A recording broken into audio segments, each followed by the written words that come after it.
Salut à tous, j'espère que vous allez bien. Alors, si c'est la première fois que tu me découvres, je te demanderai de t'abonner, d'activer la cloche des notifications, de liker et de partager massivement la vidéo, de nous laisser également des commentaires. Alors, si cela est fait, je te dis merci pour ton geste. Alors, comme je le dis constamment dans mes partages, que Salomon dit qu'il n'y a rien de nouveau, ce qui a été, c'est ce qui est et c'est ce qui sera encore, et que le physique est le reflet du non visible et que le Créateur, par son verbe, parle tantôt d'une manière, tantôt d'une autre, et l'on y prend pour garde. Alors, toi qui m'écoutes aujourd'hui, si tu ne prenais pas garde autrefois, dès à présent, commence à prendre garde par rapport à ce que tes yeux peuvent voir, tes oreilles peuvent entendre, tes sens peuvent capter au travers de la nature.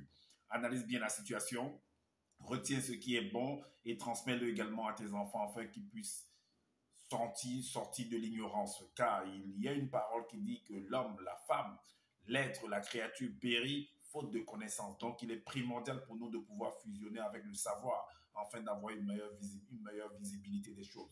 Et encore, nos pères, nos mères, dans les temps d'autrefois, ont toujours eu à appuyer leur dire par des métaphores, des énigmes, des paraboles, des dictons, des proverbes, en utilisant les éléments de la faune et de la flore. Et ils ne peuvent pas aller au-delà. Car la loi du Créateur le veut ainsi. Nous sommes tous contenus dans un globe.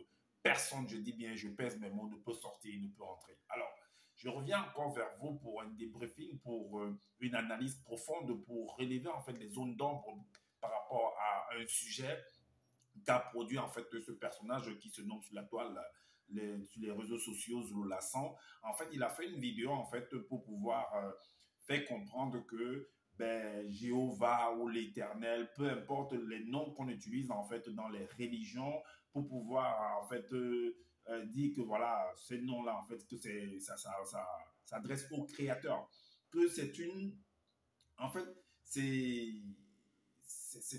une créature en fait. Est-ce que vous comprenez? Et moi également, il a utilisé en fait les Bibles classiques pour pouvoir le démontrer. Alors, donc, il a utilisé également son livre en fait que lui il a écrit et ce livre en fait, le voici. Il a utilisé également ce livre en fait pour montrer que c'est le livre de la vérité, qu'il n'y a pas de mensonge, il n'y a pas de contradiction, il n'y a pas en fait, voilà, il n'y a pas de contradiction, voilà, que c'est la vérité. Alors moi, j'ai déjà démontré à plusieurs reprises en fait que dans ce livre en fait que lui l'a écrit, il a copié dans les Bibles classiques, il a copié dans le livre secret d'Enoch, il a copié également dans le livre de Fabre d'Oliver, il a copié également dans le livre d'Alan Kardec également. Est-ce que vous comprenez? Alors, je vais lui démontrer également avec ce livre que celui que lui il appelle Loba, voilà, que lui prétend, il vient dire sur la toile que voilà, que c'est le créateur, que c'est une créature elle-même. Lui-même, c'est une créature. Voilà. Donc, c'est un homme. Donc, c'est une créature. Alors, donc, on va entrer dans le vif du sujet et on va vous démontrer, vous allez comprendre en fait et écouter, analyser attentivement. Donc, écoutez la vidéo jusqu'à la fin, vous allez voir et vous allez voir comment on en déduit et vous pourrez également déduire également avec moi et vous allez comprendre qu'en fait, tout ce que Zola peut venir raconter en fait, c'est du n'importe quoi. Que lui-même, c'est un bandit, c'est un usurpateur d'identité, c'est un voleur. Il est là pour pomper en fait des ressources de ceux qui ne veulent pas, n'ont pas le temps de lire. On va dire ça comme ça. Bon, je ne peux pas dire, on va dire ignorant, parce qu'au départ, vous pouvez être ignorant, mais si vous avez le temps de pouvoir vérifier, vous allez sortir en fait de cette ignorance-là. Est-ce que vous comprenez? Alors, donc, on va aller en fait dans le livre en fait dans le livre de Origine, dans son livre. On va aller à l'origine. Lui, il appelle Origine, c'est Genèse. Chapitre 2. Vous allez voir comment on va en déduire et vous allez comprendre que, en fait, celui qu'il appelle Loba est une pure créature, c'est un homme. Est-ce que vous comprenez? Alors, j'ai fait une vidéo, en fait, où j'ai démontré que Loba, en fait, a des collaborateurs. Donc, il travaille et ces collaborateurs-là, c'est ce que c'est, on va les appeler, en fait, les entités. Alors, les entités, en fait, c'est des créatures, selon ce qu'ils sont venus nous produire, qu'ils sont venus expliquer. Ce sont des créatures. Mais vous allez comprendre que Loba également, lui-même, c'est une créature. Et Loba, en fait, commissionne. Donc, il envoie, en fait, des créatures d'aller accomplir, en fait, certaines actions. Alors, pour aller accomplir des actions, Loba, comme j'ai dit, il va donner des ordres. Alors, soit il y aura des moments où Loba va recevoir des informations et il va faire un briefing avec ces entités et les entités et il va les envoyer d'aller résoudre le problème. Soit les entités en fait vont recevoir en fait les informations, ils vont venir faire part de cela, vont venir faire part de cela en fait à leur supérieur qui est l'OBA. Donc puis ils vont faire un briefing et puis l'OBA va leur dire ok, allez donc résoudre cela, on va vous démontrer ça de manière terre à terre. Alors dans le livre de la Genèse, dans le livre de lui, on l'appelle ça origine. Il est dit au verset 18, il est dit, on va prendre, c'est un long récit, c'est un long verset. Alors, on va juste prendre pour un petit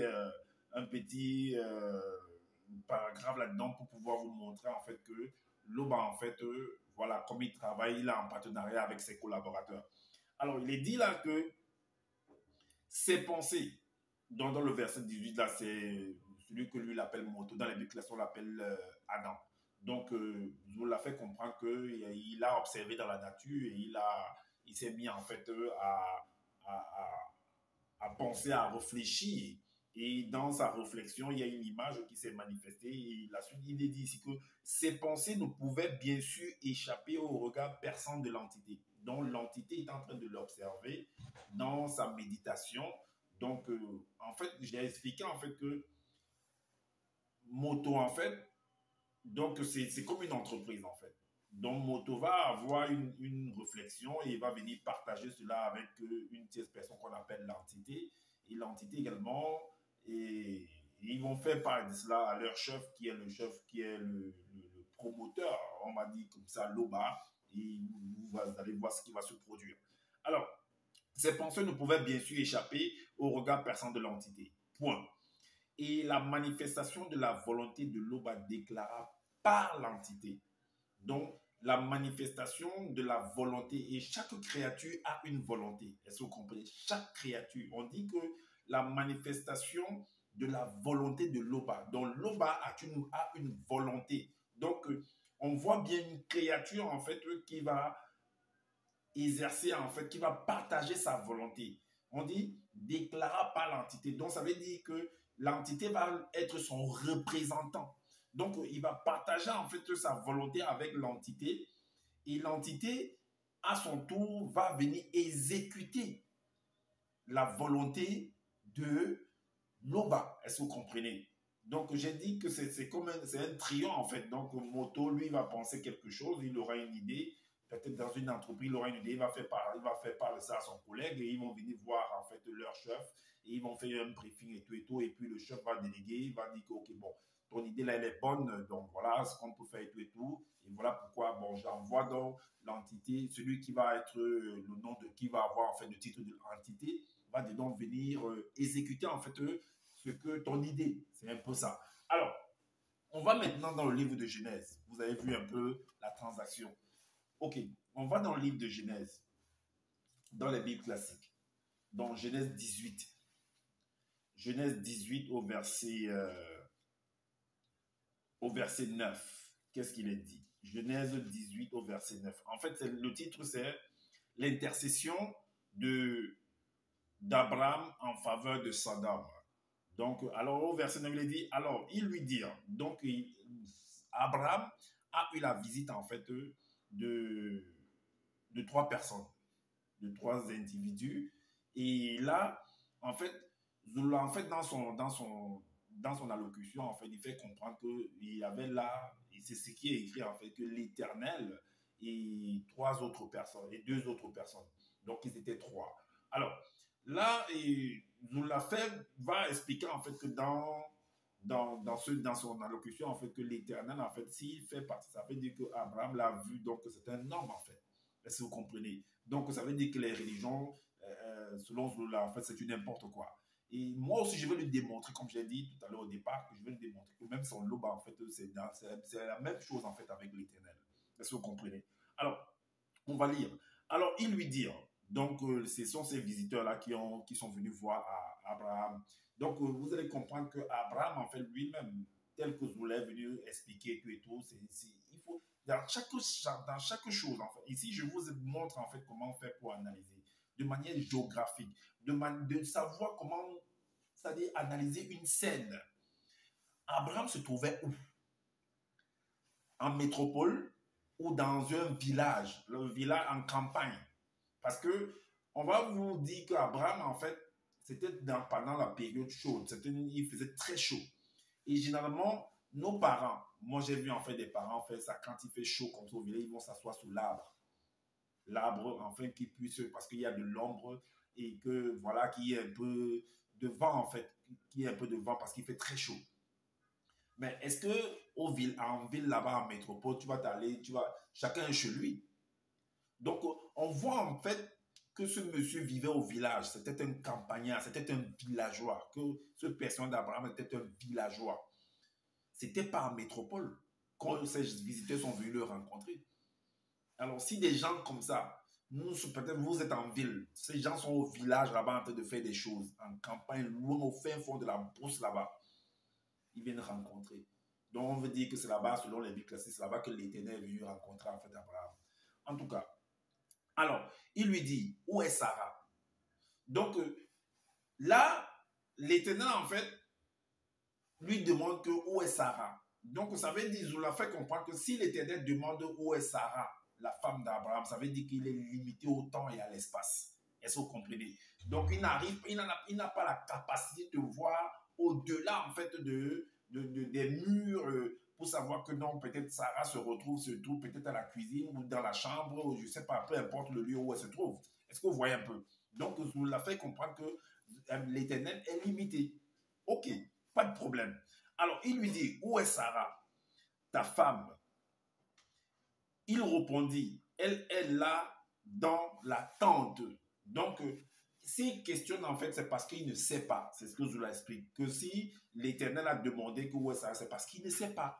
Il manque d'informations, en fait, par rapport à la situation géographique, à la position de Sarah. Est-ce que vous comprenez? Ok. On va donc aller dans le livre de Zoula. Le même récit. On va donc voir ce que Zoula lui-même a écrit. Et on va analyser.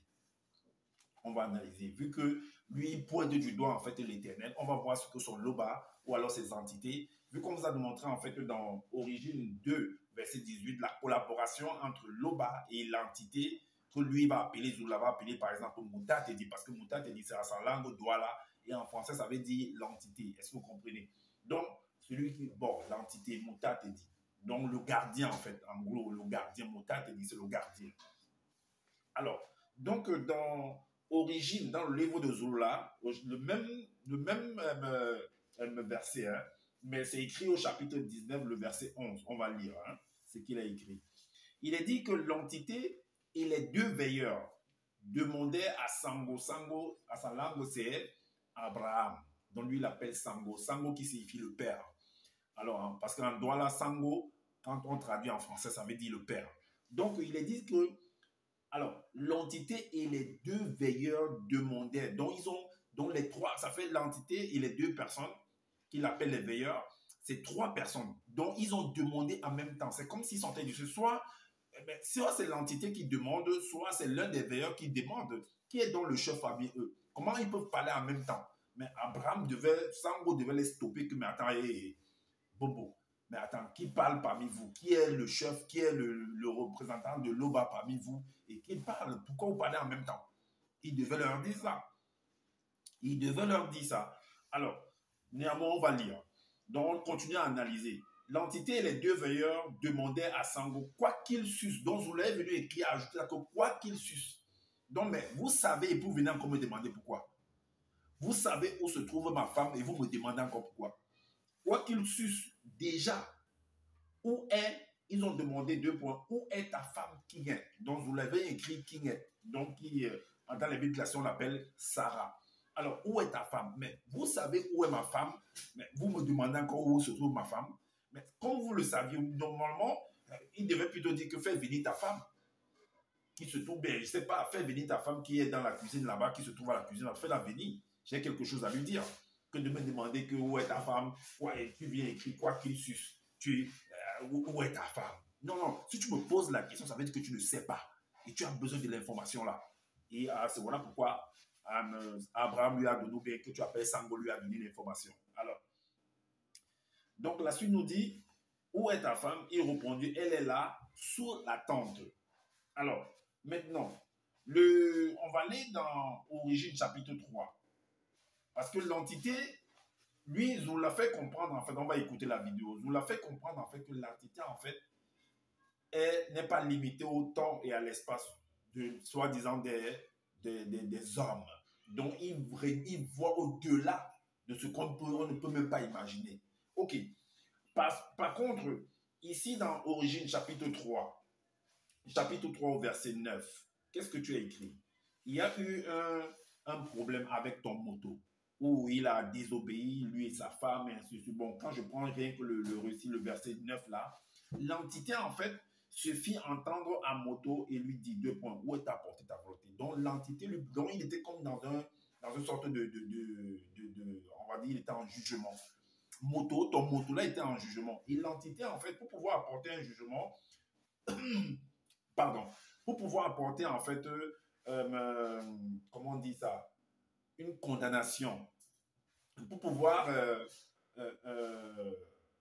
oui, une condamnation en tout cas. Donc, il va falloir, on va exposer les faits. Et dans les faits, pour qu'on t'expose les faits, et les acteurs, les protagonistes, ceux qui ont été les acteurs, en fait, de la faute, vont être, on va les interroger, en fait.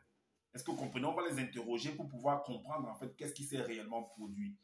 Et dans les réponses qu'ils vont, en fait, apporter, on va analyser ça. Voilà pourquoi l'entité que tu appelles Mouta Tedi va poser la question à Moto. L'entité se fit entendre à Moto et lui dit, où t'as porté ta volonté? Mais s'il savait où il a porté sa volonté, la volonté de Moto, pourquoi il l'a encore posé la question? Si vous lisez, en fait, tout ce paragraphe-là, en fait, il y a une série de questionnements, de questions que l'entité va poser, en fait. Et il y a des sanctions qui vont suivre. Ça veut dire qu'il ne maîtrisait pas. Ça veut dire qu'il n'avait pas l'information. Il avait besoin que Moto, qui est un homme, et bon, vous comprenez que lui-même, c'est un homme, en fait. C'est une créature, on est d'accord. Donc, il apporte les informations, afin qu'il puisse mieux analyser. On est d'accord? Ok, on va donc écouter la vidéo de ce monsieur, comment il raconte du n'importe quoi. On va aller écouter la vidéo. On va aller dans sa vidéo qu'il a eu à produire. On va écouter ce qu'il dit. On va écouter un instant. On va aller directement dans son truc. On va aller écouter. On va aller écouter. On va aller à 3 minutes 43.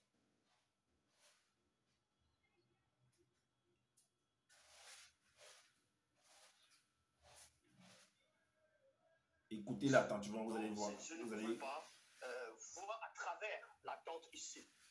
Maintenant, on va aller avec la comparaison dans le livre de la vérité, dans Origine, chapitre 19, au verset 11. Là, au lieu de Genèse 18, verset 9, dans Moutat, c'est-à-dire par rapport à la même histoire, la même histoire se trouve dans le livre de la vérité, donc la Tambalé, dans Origine, chapitre 19, au verset 11. Il est dit ici, Moutat dit, et les deux veilleurs demandèrent à Sango, quoi qu'il le suce déjà, c'est-à-dire quoi qu'il le suce déjà. Donc, on vous dit ici que dans Origine, chapitre 19, verset 11, Moutat dit, celui qui guide et qui intronise les initiés, accompagné de deux puissants veilleurs, ont demandé à Sango, quoi qu'il le savait déjà, il savait déjà que Sarah, donc son vrai nom c'est King, était néanmoins en un tel endroit. Ils le savaient, mais ils ont quand même posé la question à Abraham, où est ta femme King? Il répondit 2 points, elle est là sous la tente. Sous la tente. Donc vous voyez déjà, il y avait lui ne peut pas savoir, il ne savait pas que Sarah se trouvait derrière la tente, y compris ses deux compagnons. Or, Moutat dit, et ses deux compagnons, eux, ils savaient déjà, avant même de se manifester à Sango, ils savaient déjà que Sarah était dans la tente, derrière, était à l'intérieur, sous la tente. Maintenant, on va aller dans... Ok, vous avez bien entendu. Donc, lui, il est venu en copiant, en fait, le récit des Bibles classiques. Il a arrangé à sa manière. Donc, vous avez écouté comment il vient de lire dans son livre. Donc, nous, on analyse, en fait, pour comprendre. Je vous ai dit que trois protagonistes, c'est-à-dire l'entité que lui va appeler Mouta Tedi, les deux veilleurs vont parler en même temps. Soit c'est Mouta Tedi qui parle, soit c'est l'un des veilleurs qui parle. Il ne peut pas parler en même temps, est-ce que vous comprenez? Donc il y a un problème, il faut qu'ils s'entendent déjà qui doit parler, qui ne doit pas parler. Alors, nous allons aller en fait dans une autre phase en fait. Vous allez comprendre que Mouta Tedi est limité au temps et à l'espace. Est-ce que vous comprenez? Comme je l'ai dit au départ, que en fait, si c'est Mouta Tedi en fait que ou l'entité, peu importe le nom que lui va utiliser, si c'est lui qui reçoit l'information avant, il va venir transmettre à son chef qui est Loba, qui est aussi une créature bien entendu. Donc il va transmettre à travers l'information parce que lui aussi n'a pas encore l'information. Donc il va transmettre l'information et ils vont faire un briefing et ils vont voir comment résoudre ce problème. Et là, son chef qui est Loba va l'envoyer, ok, va donc résoudre ce problème-là, est-ce que vous voyez? Soit c'est Loba qui va recevoir l'information en premier, il va appeler donc Mouta Tedi ou il va appeler encore ses collaborateurs qui sont les entités, que Zula a fait les entités du grand temps des choses, ils vont faire un briefing et il va déléguer en fait qui doit aller résoudre ce problème. Est-ce que vous comprenez? Ok, on va aller dans Genèse 18, dans les Bibles classiques. Dans Genèse chapitre 18, dans les Bibles classiques. Alors, il est dit, le verset 20 et le verset 21. 18, le verset 20 et le verset 21, il est dit que, et l'Éternel dit, ça c'est Sodome et Gomorrhe. Alors, et l'Éternel dit, le cri contre Sodome et Gomorrhe est accru et leur péché est énorme. Alors, le verset 21, c'est pourquoi je vais descendre et je verrai s'ils ont agi entièrement selon le bruit venu jusqu'à moi, et si cela n'est pas, je le saurai. Alors, au travers de ces deux versets, Zula en fait dit à tous ceux qui sont dans les soi-disant les religions, comme si lui-même n'est pas dans une religion, en fait que, alors, si c'est ça que vous appelez l'Éternel qui est le Créateur, qui est descendu, en fait, qui n'a pas l'information, parce que s'il dit que le cri de Sodome est venu jusqu'à, que l'Éternel dit, le cri contre Sodome et de Gomorrhe s'est accru et leur péché est énorme. Alors, qui va descendre pour s'assurer que si l'information est vraie? Ça veut dire qu'il n'est pas sûr de lui en fait. Est-ce que vous comprenez? Et s'il n'est pas sûr, ce n'est qu'une créature en fait. Ça ne peut pas être le créateur parce que le créateur lui sait tout. Est-ce que vous voyez? Donc l'Éternel en fait, Jéhovah, peu importe les noms qu'on va donner dans les régions, c'est une créature. Ok. Allons donc voir dans le livre de Zula, qu'est-ce que lui-même il a écrit et on va analyser également. Alors, on va aller dans Origine, chapitre 19. Le même récit, hein, on va analyser également. Le verset 21 et le verset 22. Voici ce que Zula a écrit. Il écrit que l'entité dit alors à Sango. Donc, comme je vous ai dit au départ que si c'est Loba qui reçoit l'information, il va donc appeler l'entité que je l'appelle Mouta Tedi et il va lui transmettre en fait le message ou l'information et ils vont faire un briefing et là, il va l'envoyer que va donc résoudre le problème. Prends certaines personnes, certains soldats et tout, bien tes collègues, aller résoudre le problème. C'est ce qui va se produire ici. Alors, l'entité est donc venue rencontrer celui qu'on appelle Sango sur la terre, selon ce qu'ils ont produit, selon ce qu'ils veulent nous expliquer en fait. L'entité dit alors à Sango, les cris de plainte de l'esprit de Mboti contre les habitants, les cris de l'esprit de Mboti. Et Mboti, c'est une créature qui vit dans le physique, c'est un homme physique en fait. Donc, les cris, donc si Mboti n'avait pas crié, si selon le récit, son esprit n'avait pas crié. Parce que le fait que son esprit crie, en fait, c'est une information qu'il est en train de transmettre à l'entité, selon ce qu'il a écrit. Hein? Donc, Mboti va transmettre une information. Ça veut dire que si Mboti n'avait pas transmis l'information à l'entité que vous l'appelez Mouta Tedi, il n'aurait jamais su. Il n'aurait jamais su qu'à Sodome et Gomorrhe, il y a des problèmes là-bas. Ou que Mboti est dans des problèmes à Sodome et Gomorrhe. Donc, il a fallu que Mboti, que les cris de plainte de l'esprit de Mboti contre les habitants de Ouya, et c'est pas selon ce qu'il a écrit en sa langue maternelle ici ou sa langue paternelle, sont graves. Est-ce que vous comprenez? Donc, il a fallu que Mboti là, et dans les Bibles classiques, il s'appelle Lot, qu'il crie. Donc, s'il n'avait pas crié, l'entité là où Mouta Tedi n'aurait jamais su. Ou alors celui qui a envoyé l'entité et les deux veilleurs ne devaient jamais savoir que Mboti est dans les problèmes. Alors, on continue. Leurs péchés sont énormes et contre nature. Maintenant, oui, c'est l'endroit où, de manière géographique, où Mboti se trouvait, c'était en métropole, en ville, ou bien il était dans un village très loin là-bas, caché dans des taudis là-bas au village, je ne sais pas dans quel village là-bas. Il faut que Zoula nous dise, en fait. Il faut qu'on nous dise, qu'il nous situe géographiquement où Mboti se trouvait, à Sodome et Gomorrhe là. C'est très très important. Quand on analyse, il faut vraiment encercler, parce que pour attraper un criminel, vous voyez des films criminels en fait, quand il y a un assassinat, en fait, on vient dans le lieu du crime et on fait ce qu'on appelle la balise. On va baliser le périmètre pour recueillir, pour ne pas perdre les informations.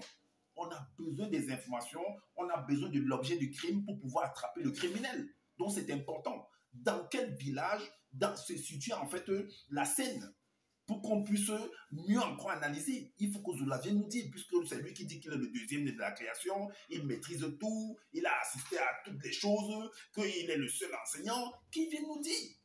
C'est important. Alors on continue au verset 22. C'est pourquoi nous, les deux veilleurs vont descendre d'après. Donc lui, par contre, l'entité qui s'appelle Mouta Dedi, lui, il va retourner. Donc les deux veilleurs vont partir plutôt, puisque c'est lui le chef, vont descendre à Sodome pour voir, en fait, pour résoudre le problème. Alors, donc, c'est pourquoi les deux veilleurs vont descendre d'après le bruit venu jusqu'à nous. Et c'est le cas, je le sais. C'est le cas, je le sais, parce que le bruit est venu jusqu'à vous. C'est parce que le bruit est venu jusqu'à vous, parce que l'information est venue jusqu'à vous, on vous a appelé. Si Mboti ne vous avait pas appelé, vous n'aurez jamais su. C'est Sango, en fait, qui n'est pas au courant. Tu le sais avant Sango, c'est pourquoi tu dis à Sango que non, je le sais, que le bruit est venu et tu le sais. Mais Sango, lui, ne connaît pas. Vous allez voir ça. Alors, dans le verset 21er du même chapitre, il est dit, l'entité apparut le lendemain, non pas seule à Sango près des grands arbres sacrés dans la région de Mbengue Ouest, de Wase Mutonga, Afrique centrale, vers la montagne de Dieu, entité du grand temps de chaud, alors qu'il était assis à l'entrée de sa tente pendant la chaleur du jour. Vous avez compris? Donc Sango lui-même, et Mboti, c'est son neveu. Donc son neveu, dans des situations terribles, lui n'est pas au courant. Et c'est lui qui a... C'est chez lui que son neveu, c'est chez Sango que l'autre Mboti a grandi. Donc, il n'est pas au courant. Bon, c'est vrai que dans la famille, il y a des personnes qui peuvent être au courant. Mboti, c'est celui qu'il a préféré appeler, je ne sais pas où, leur grand-père, ou bien je ne sais pas quelle position il tient dans leur famille, pour que lui puisse l'appeler, ou bien que Mouta Tedi puisse connaître ça avant Sango. Est-ce que vous comprenez? Donc, je ne sais pas quelle situation, comment ils regardaient ça, puisque à un moment donné, ils s'étaient séparés. Est-ce que vous comprenez? Il y avait des conflits. Voilà pourquoi, on comprend aussi pourquoi Sango n'a pas été au courant dès le départ. Mboti a préféré informer une autre personne de la famille. C'est comme vous pouvez être en France, où vos parents sont en Afrique là-bas, et vous avez dû traverser des situations terribles là-bas. Je ne sais pas, vous pouvez choisir un membre de... Bon, il y a beaucoup de choses. Il y a le téléphone, il y a le téléphone, il y a Internet, il y a beaucoup de manières pour pouvoir... Il y a même si vous n'avez même pas l'argent, si vous êtes en Europe par exemple, il y a des associations, il y a des gens que vous pouvez rencontrer en route pour vous aider, pour pouvoir entrer en contact avec vos parents. Vous pouvez même dire également à vos amis de pouvoir vous aider à peut-être appeler vos parents pour vous aider dans telle situation. Il y a beaucoup de paramètres en fait. Est-ce que vous comprenez? Donc Sango n'était pas au courant que son neveu Mboti étaient dans des problèmes. Je ne sais pas si c'est des étrangers ou bien c'est le membre de leur famille, mais bon, c'est des tierces personnes dont l'entité et les deux veilleurs qui sont venus informer Sango que son neveu est dans les problèmes à Ouya et ses pères. Donc, pendant que lui, en ce moment, lui, est en train de combattre contre la chaleur, il allait sous l'arbre, je ne sais pas dans quel village là-bas, à l'ouest, comme tu as écrit là-bas, il est en train de combattre contre la chaleur. Pendant que son neveu, le gars, lui, s'assoit, il y a souvent les chaises des grands-pères là qu'on appelle, en Bassa, on appelle ça le kakban. Donc, il était lui assis là, allongé là, avec son chasse-mouche et tout et tout. Est-ce que vous voyez un peu les vieux du village là? Hein? Pendant qu'il est en train de prendre de l'air sous l'arbre, sous le manguier et tout, bien sous l'arbre, la chaleur, il fait une chaleur atroce. Et les visiteurs viennent là et tout, vous me dites que les entités, les ceci, les cela, tous ces noms-là, c'est du nez. Attends, vous voulez impressionner qui avec vos noms entités, Mota, dit, qui, tu veux impressionner qui avec ça? Là. Donc, voilà, il n'était pas au courant. Et maintenant, on va écouter encore la vidéo. On va écouter encore ce monsieur. Écoutons-le encore. On va écouter ce qu'il dit. On va aller à 9 minutes. C'est important de l'écouter. On va écouter.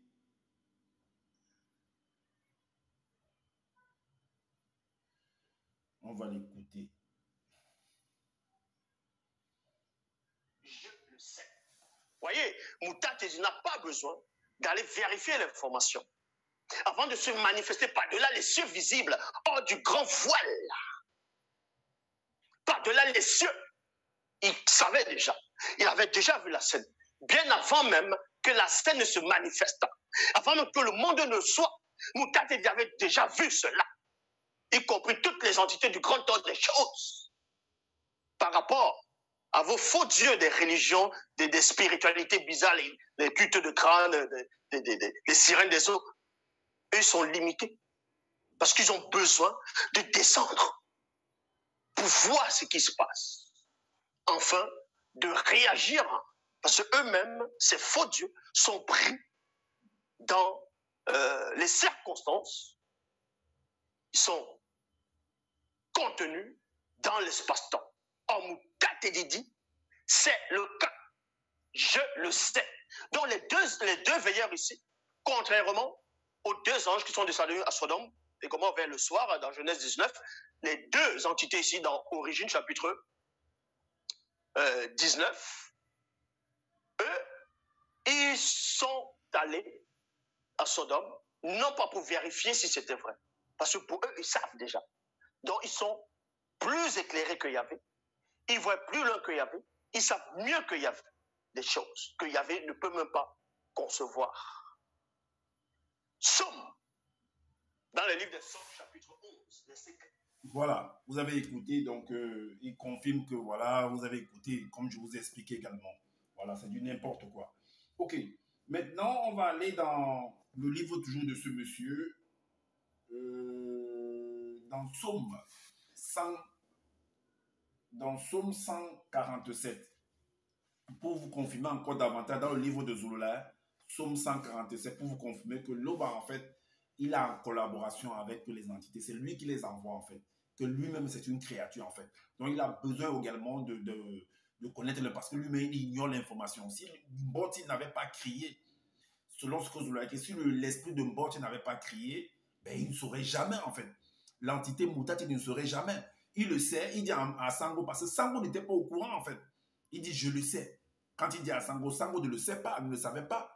Il vient informer Sango de la situation de son neveu. Parce que Mboti les a informés avant Sango. Il n'avait même pas informé Sango. Enfin, Mboti n'avait pas. C'est pas écrit que Mboti a informé à son oncle, en fait. Est-ce que vous comprenez? Alors, dans Somme 147, dans le livre de ce monsieur, au verset 15, il est dit que le verbe de Loba envoie les ordonnances sur la terre et les entités se manifestent. Comme vous avez vu en fait dans Origine 2 au verset 18. Que par la manifestation de la volonté de Loba, la manifestation de la volonté de Loba déclara par l'entité. Alors, donc, on dit les entités se manifestent. Donc, comme l'entité est descendue avec les deux veilleurs, parce que Loba a reçu l'information, il les a envoyés. Allez-y résoudre ce problème. Allez d'abord voir Sango, son oncle, et lui faire part de la situation de son neveu, en fait. Parce que Mboti n'avait pas fait part de ça à son oncle. Est-ce que vous voyez? Donc, allons lui faire part de ça pour voir ce qu'il en pense lui-même. Est-ce que vous comprenez? Alors, donc, dans Origine, comme on a vu dans Origine 19, verset 21 à 22, les trois sont venus, ils sont mis à parler en même temps, ils ont informé Sango de l'association de son neveu et deux veilleurs lorsqu'ils sont descendus à Sodome pour aller résoudre en fait la situation. Alors, maintenant, Loba et ses entités sont des menteurs, des marmailleurs. On peut le voir en fait, parce que Zoula est parti en fait dans Somme, pour dire dans Somme, on va aller dans Somme 11. Zoula est parti dans Somme 11, verset 4. Somme 11, verset 4. Zoula, il a écrit que l'Éternel est dans son saint temple. L'Éternel a son trône dans les cieux. Ses yeux regardent, ses paupières sondent les fils de l'homme. Est-ce que vous comprenez? Donc, l'Éternel est dans son saint temple. Ça veut dire que quelque chose, Zoula fait comprendre que, mais attends, tout ça résume en fait ce que il a dit dès le départ, que l'Éternel, Jéhovah, tout ça, le Dieu des Bibles, des religions, en fait, c'est une créature. Donc, il est contenu, en fait, dans le temple. Or, Loba, il veut nous faire comprendre que Loba, en fait, est au-delà de tout ça. Donc, Loba n'est pas une créature. Ok, allons donc voir. Parce que le même verset, Mezoula, lui, il a écrit ça autrement, en fait. Il a écrit ça autrement. On va aller dans... lui, il appelle ça Miengue, c'est les psaumes. Psaume 11 au verset 4. Qu'est-ce que lui, Zoula a écrit? Le même verset. Voici ce que Zoula a écrit. Il a changé tout. Hein. Il a dit, Loba est saint. Et même au-delà de la sainteté, Loba vit inexplicablement. Il dit que Loba vit, donc on ne peut pas expliquer en fait là où Loba vit. Mais s'il vit, mais même les créatures vivent également. Mais s'il est au-delà, il vit inexplicablement hors de toute réalité. Mais analysez, il y a le mot vie qui apparaît dans Loba vie, mais sauf qu'on ne peut pas expliquer. On va donc voir si on ne peut pas expliquer. Qu'est-ce que Zoulalume a écrit par rapport à tout cela, à ce mystère-là? Est-ce qu'on devrait savoir ce mystère ou c'est impossible vraiment de le savoir où Loba vit? Disons néanmoins, Loba vit inexplicablement hors de toute réalité et même au-delà de la non-existence. Il sait tout ce qui se passe dans le visible et dans le non-visible. Son verbe aime les initiés. Il sait tout. Mais il a fallu que Mboti, le cri de l'esprit de Mboti puisse se manifester, puisse envoyer l'information pour qu'eux puissent savoir. Ah oui, il sait tout. Merci.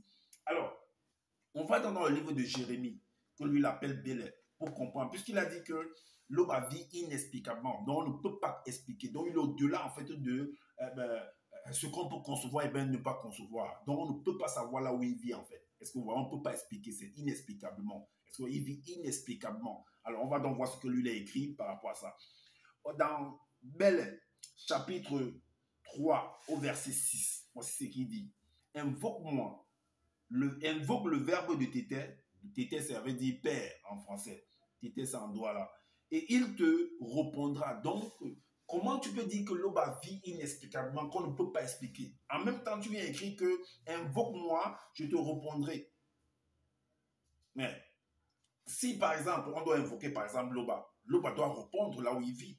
Ça ne doit pas être inexplicable. Ça doit être expliqué en fait, là où il vit. Parce qu'il est écrit ici, là, que tu as écrit ici, là, que invoque le verbe de Tété et il te répondra. Il te révélera spirituellement des réalités inaccessibles, des réalités inexplicables, donc telles que donc le verbe doit expliquer. Il doit expliquer ça. S'il n'explique pas, ton Loba là, c'est un menteur, c'est un marmailleur. Je dis bien avec toutes ces entités-là. Ce sont des créatures pures et simples. Des réalités inaccessibles de l'après-vie, ainsi que des mystères cachés du non-visible que tu ne connais point. Donc il dit à Beleke, invoque-moi. Donc il dit à l'homme, à la créature, invoque-moi. Je vais te dire. Le truc qu'on a écrit là, que Loba vit inexplicablement, je vais t'expliquer ça. Mais pourquoi il n'explique pas? Et maintenant, dans le livre de Romains, il est dans le livre de Romains, au chapitre 33, dans la Bible classique, il dit quoi? Que les voies de Dieu sont insondables. Non, on sonde ça. Parce que Jérémie 33, verset 3, 33, verset 3 dans la Bible classique et dans ton livre, en fait, dans Bélé 3, au verset 6, montre que non. On doit savoir. On doit savoir pourquoi vous cachez ça. Du n'importe quoi. Alors, c'est ce que moi j'avais à vous présenter en fait. Vous montrer en fait que Loba, entité, Mouta Teddy, tout ça, les veilleurs, ce sont des créatures pures et simples, tout simplement. Est-ce que vous comprenez? Donc, il faut savoir juste en déduire. C'est comme des équations. Il faut savoir en déduire, il faut savoir mieux analyser en fait, comme on le faisait en fait à l'école primaire, ajouter un complément circonstanciel de lieu, adverbe de temps, ainsi de suite, sujet de ceci et de cela. Quand tu analyses bien, tout se présente clair devant toi. C'est ce que j'avais à vous présenter. Comme je le dis constamment que je n'ai pas la science infuse. Si vous trouvez qu'il y a des manquements par rapport à ce que je viens de dire, dites-le en commentaire. Sinon, faites des vidéos pour pouvoir éclairer les uns les autres. Et également, abonnez-vous massivement à ma chaîne, activez la cloche des notifications pour être averti des prochaines vidéos, likez, partagez massivement et prenez soin de votre famille et prenez soin de votre santé. Et je vous dis à bientôt pour une prochaine vidéo. Ciao!